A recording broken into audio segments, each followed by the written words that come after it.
tahun untuk paham hadis. Bagaimana dengan orang yang baru ngaji lalu suka bid'ah-bid'ahkan orang lain?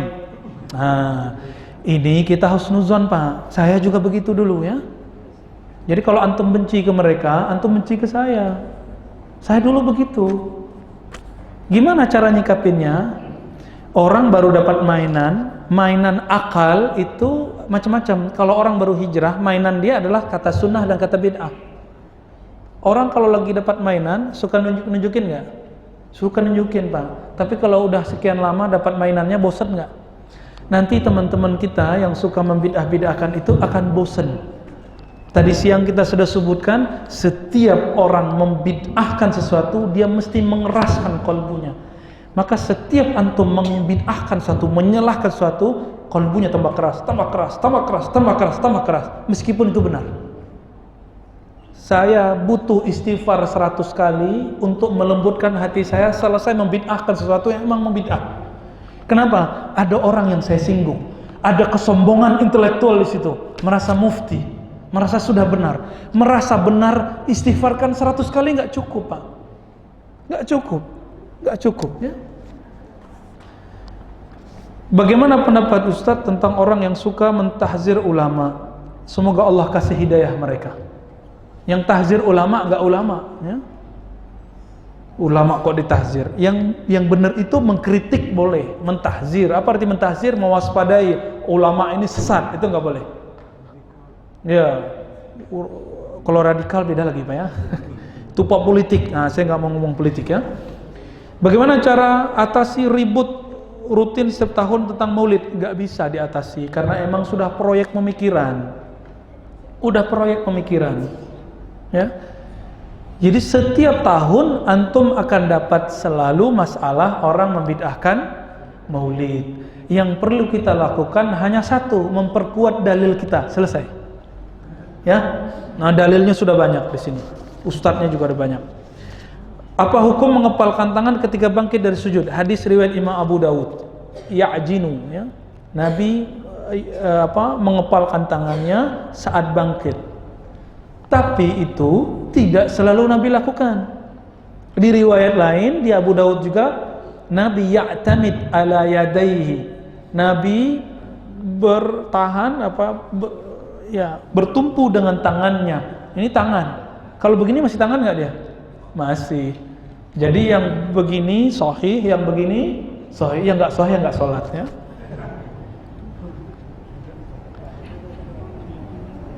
Kupas tentang dalil zikir dan doa bersama ba'da salat fardu.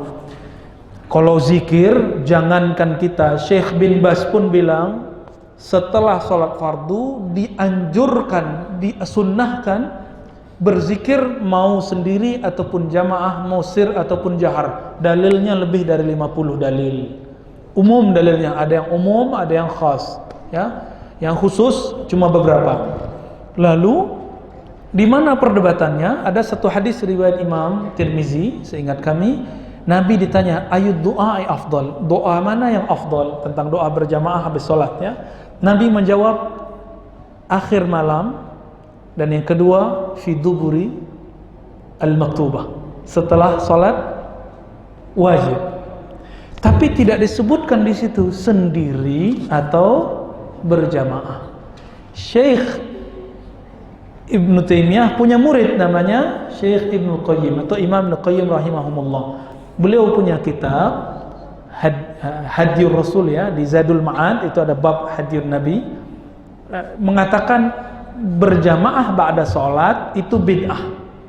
Itu pendapat Imam Ibnu Usud ternyata beliau murid Imam Ibnu Taimiyah, bermazhab Hanbali ya, bermazhab. Ternyata Imam Ahmad bin Hanbal beda dengan gurunya Imam Syafi'i. Imam Syafi'i lebih salaf dari Imam Ahmad. Apa kata Imam Syafi'i? Boleh untuk ta'lim. Karena jamaah tidak hafal doa, maka kita pimpin doa. Itu versi Imam Syafi'i. Saya nggak pakai dalil itu. Saya pakai dalil Imam Hakim. Baru dengar kan? Ada nama kitab Mustadrak ala Sahihain. Kitab sahih juga. Imam Al-Hakim meriwayatkan bahwa majtama'a mala'un, tidaklah berkumpul sekelompok orang, fayad'u ba'duhum wa yu'minu ba'duhum, al-akhar. Lalu berdoa sekelompok yang lain dan mengaminkan sekelompok yang lain. Atau kama qala sallallahu alaihi wasallam, illa kecuali ajabahumullah, Allah ijabah. Ini dalil mutlak boleh kapanpun doa berjamaah. Maka alhamdulillah saya melihat di masjid-masjid tradisional dan teman-teman ahbab tabligh, mereka setiap kali mau dakwah doa depan masjid. Dan itu doanya melingkar, tangannya diangkat.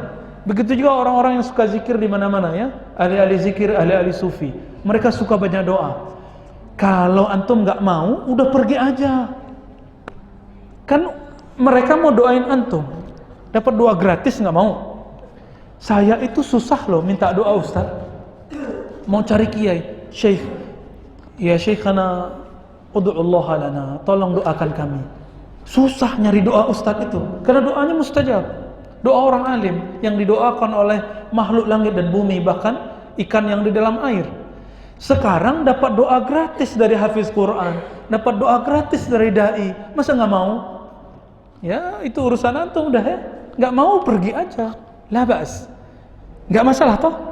Ya mau ikut Imam Ibnu Qayyim boleh. Kalau saya didoakan orang ya saya terima. Amin, amin, amin. Dalilnya hadis dari Imam Hakim ditambah riwayat Imam Tirmizi. Gampang, ada dalilnya semua ya. Kita aja nggak tahu Pak ya. Khalas? Ya. Masya Allah. Ini tolong disimpan Ustadz Alnaf ya. Mana Ustadz Alnaf? Ya, ini nggak apa-apa disimpan. Baik, Masya Allah. Ini doanya, jawabnya pendek-pendek aja nih. Hukum jari tangan telunjuk ketika tasyahud mana yang benar?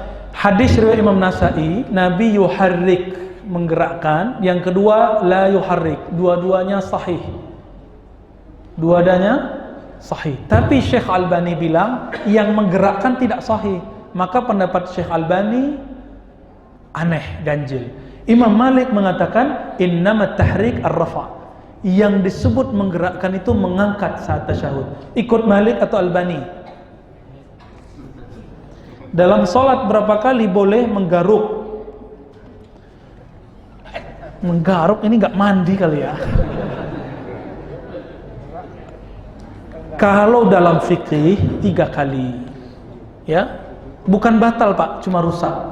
Kalau sudah 3 kali, tidak batal, terusin sholatnya. Maka kalau HP bunyi wajib, bukan sunat lagi.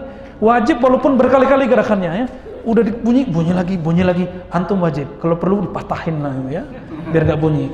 Karena mengganggu sholat orang itu hukumnya haram. Jangankan bunyi HP, orang lewat di depan, apa kata Nabi? Anda menunggu 40 tahun, di riwayat lain 40 hari, lebih baik daripada lewat di depan, apalagi ganggu. Ya, tapi jangan marah juga sama orang yang kadang-kadang dia nggak bisa matiin emang ya. Niat sholat ada nggak Ustaz? Niat itu fil qalb, hadisnya umum, innamal a'malu bin niyat. Apa yang disebut usolli? Usolli itu prepare. Kalau orang-orang belajar ilmu psikiater dan ilmu psikologi, ini disebut conditioning.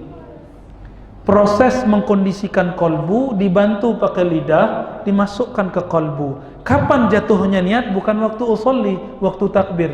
Allahu Akbar, itu jatuh. Karena an-niyatu muqtarinatun bil fi'il. Niat mesti berbarengan dengan amal. Jatuh takbir, jatuh niat. Jadi usolli itu bukan niat Pak, usolli itu prepare ya, persiapan niat. Karena ujungnya belakangnya yang penting lillahi. Jadi antum yang nggak hafal niat bahasa Arab, aku sholat karena Allah, selesai dalam hati langsung takbir, nggak usah sebut-sebut usolian ya. Ntar 10 kali usolian, orang udah waladolin dia masih usoli. Hukum tahlil di kubur, hukum dalil tu kubur, dalilnya umum. Laqinu mautakum la ilaha illallah. Talqinkan, bacakan la ilallah untuk orang yang mati. Hadis Sahih Muslim. Ini hadis bisa dijelaskan tapi kita pendek aja ya. Hukum musik. Tidak ada dalil sahih, ingat, tidak ada dalil sahih yang disepakati pemahamannya tentang keharaman musik. Yang ada cuma hadis riwayat Imam Bukhari, Nabi SAW bersabda, akan datang satu zaman aqwamun yastahillunal khamra ya, Sekelompok orang, beberapa kelompok orang menghalalkan khamar, apalagi biduan nita. Lalu kemudian sutra, dan terakhirnya kalimatnya wal ma'azif. Wal ma'azif, ma'azif itu alat musik, dan ma'azif itu terjemahan guru dari guru kami, Syekh bin Baz. Syekh bin Baz mengharamkan musik, kami 3 tahun Pak mengharamkan musik karena ikut Syekh bin Baz. Karena terjemahan waw itu dan. Ternyata tidak semua waw artinya dan. Ada waw berarti bersamaan dengan. Itu yang dipakai oleh Maulana Syekh Ali Jum'ah dan Ahmad Thayyib dan Syekh Tantawi dan marah Syekh Al-Azhar dari dulu. Maka Syekh Azhar tidak ada satupun yang mengharamkan musik. Ini gurunya beliau, ini saksinya beliau ya. Ustadz Al-Naf, tanya ke beliau, Syekh Ali Jum'ah tidak mengharamkan, Syekh Ahmad Thayyib tidak mengharamkannya. Terlepas dari kecenderungan politik mereka ya. Jadi yang mengartikan waw itu dan mengharamkan musik, yang mengartikan bersamaan dengan tidak. Kenapa? Ada dalil lain di Sahih Bukhari, Abu Bakar masuk ke dalam rumah bersama Nabi karena Nabi menantunya Abu Bakar. Ada 2 perempuan bernyanyi dan berdendang, ya, main alat gendang. Lalu apa kata Abu Bakar? Apakah seruling Daud di rumah, seruling setan di rumah Nabi? Apa kata Nabi? Da'uhuma. Biarkan wahai Abu Bakar, ini hari raya mereka. Saya mau tanya, Nabi membolehkan nyanyian nyanyian dan musik pada hari raya. Bolehkah khamar di hari raya? Ya. Bolehkah nonton konser yang auratnya dibuka di hari raya? Bolehkah pakai sutra di hari raya?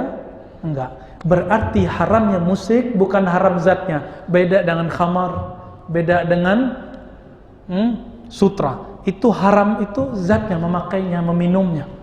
Ya. Sedangkan musik haram di waktu-waktu tertentu karena bisa melupakan kepada Allah. Kalau antum suka musik melupakan Quran, haram. Gampang? Jika dibagi porsi-porsinya, nah dia tidak haram. Oke.